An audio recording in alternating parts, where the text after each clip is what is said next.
אקשן. וזה דבר חזק, כי בחיים שאנחנו מדברים, חוץ מעכשיו, פורמט כזה של מורים או מרצים ששוטפים את המוח, בדרך כלל בשיחה נורמלית בין אנשים, אתה אומר מילה, שתיים, מה המצב? אחלה, מה קורה? הדיבור הוא נורא קצר ביום, ונזמין אתכם לעקוב על זה, תפתחו אוזניים. הוקלט סאונד עכשיו? כן. לא עשינו מההתחלה. עכשיו תעשה. אתם נמצאים באיזושהי סיטואציה משמימה בתור, באוטובוס, באיזה פקק, לא יודע, תקועים בשיעור, משמים. זו הזדמנות פז בשבילכם לאסוף רגעים חזקים מסלנגים של אנשים. הנה עכשיו, כזה קטן, ממש, זה יעלום, מה זה? זה הרגעים הקטנים האלה, השפת גוף. שאני לא יודע מה, אני עושה כניסה ואז אנחנו נעשה קאט שפשוט נמשיך. פשוט תסרקו אחד את השני, תסרקו מורים שמחרפנים אתכם. זה הקר הכי טוב ליצירה. תראו את הסלנגים שלהם, את השפת גוף. צאו בהפסקה, אתם משועממים, עצובים, עייפים. סתם, תסתכלו על אנשים. איך אנשים מתבטאים? רוב הביטוי של אנשים הוא לא מילולי. תרים את התיק עליך. תרים את התיק עליך. שאל אותו אם הוא מגיע. מגיע לאשדוד? אני מעביר אליך כל הזמן מסרים דרך השפת גוף שלי, איך אני עומד, אני עומד יציב, אני מתבייש כזה, אני עומד עוד בזה, מרגיש בנוח, לא מרגיש בנוח. הכל עובר דרך שפת גוף, דרך פעולות. אתה יכול בריצה קצת להתחלה עכשיו רק 3, 2, 1, אקשן. רוב הדיבור שלי ביום, תעקבו על אנשים, רוב הדיבור של אנשים הוא לא במילים. וככל שיהיה לכם את המודעות לזה, תוכלו להכניס את זה בסרט שלכם. ואז הסרט הרבה יותר מעניין מאשר, בדרך כלל הרבה פעמים סרטי סטודנטים, תסתכלו גם בעולם, תחפשו פילם סקול או כאלה באנגלית. מה זה סרט סטודנטים? רואים שתי אנשים, לא משנה באיזה מצב, באיזה מקום, שתי אנשים יושבים אחד מול השני, או עומדים, סליחה שאני מתיש אותך, עומדים אחד מול השני,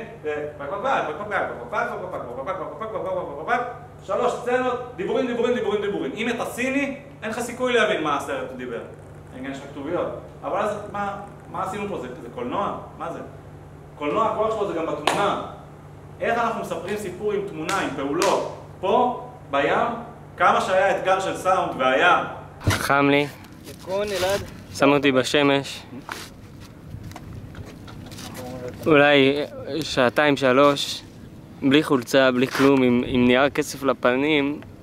כולי שרוף. אני הולך להתקלב בערב. אבל הנס שלי, ששמתי להם שם 3 מילים, מה הם מדברים בים? תודה אחי, בכיף. כך, כן? מה? ממש? בקטנה. מה, שבת? זה הלחץ?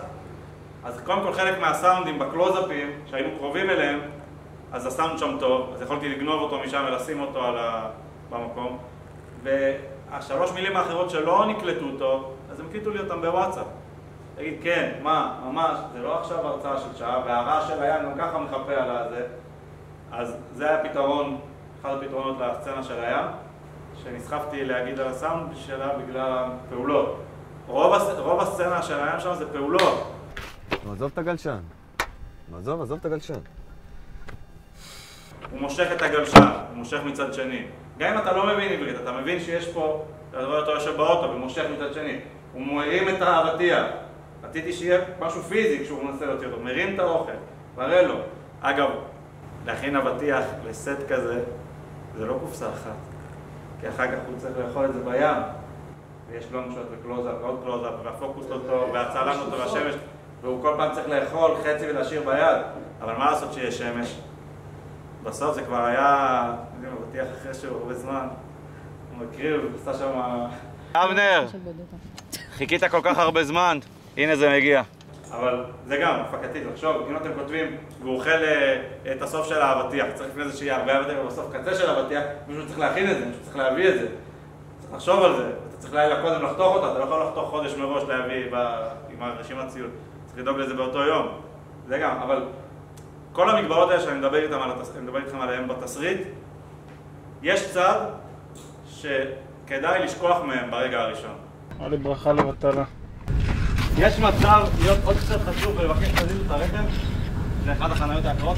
כשכותבים את התסריט פעם ראשונה, כשמעלים את הרעיון, תעופו, תתפרעו. חייזרים נוחתים בתיכון הראל ולבה פורצת מהרמה. כן אחי, כן. עוף על זה, ואז בסביבת טרנסים מתחילה וזיקוקי דינור. תפוצצו את המוח שלכם ברעיון שעולה לכם בהתחלה. כי אחרת אם אתם מראש עסוקים במגבלות, אין סיכוי שמשהו יצא לפועל, כי כל הזמן אתם מגבילים את עצמכם. תעופו, תתפרו. עכשיו הרעיון כתוב, יש לי חייזרים, טסים מהודו לנפאל ויוצרים בדרך בישראל. אוקיי, זה הרעיון. עכשיו בואו נראה איך מתוך כל הסרט המטורף הזה אני גוזר 8 דקות, לכיתה י"א, נכון? 10 דקות. י"ב כבר? וואו, ידעתם. לא, אלו י"א, 5 דקות. בסדר, לא, אז אל תעלבו, אני דיברתי בדרך עם י"א, הוא פתח לי את השער, ליווה אותי, הדריך אותי.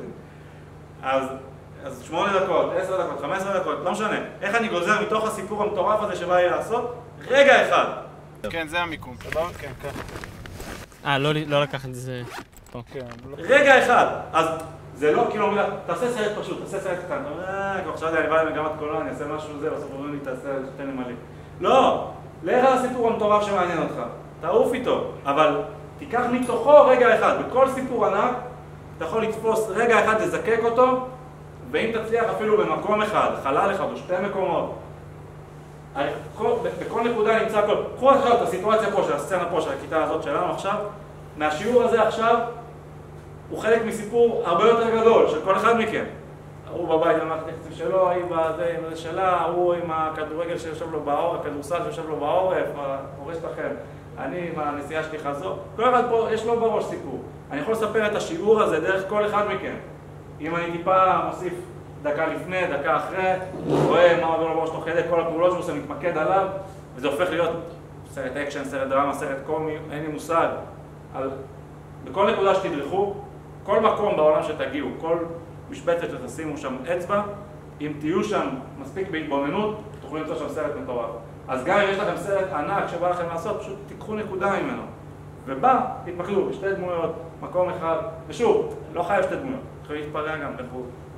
אם יש לכם, תעופו, למה זה כיף. כן, אני רואה את זה. גם מצלמה וגם שהנשמע תאשר. סצנה 1, טק 1, רול 1. לא אחד. עוד 2. טק 1, סצנה 1, טק 1, רול 1, 2.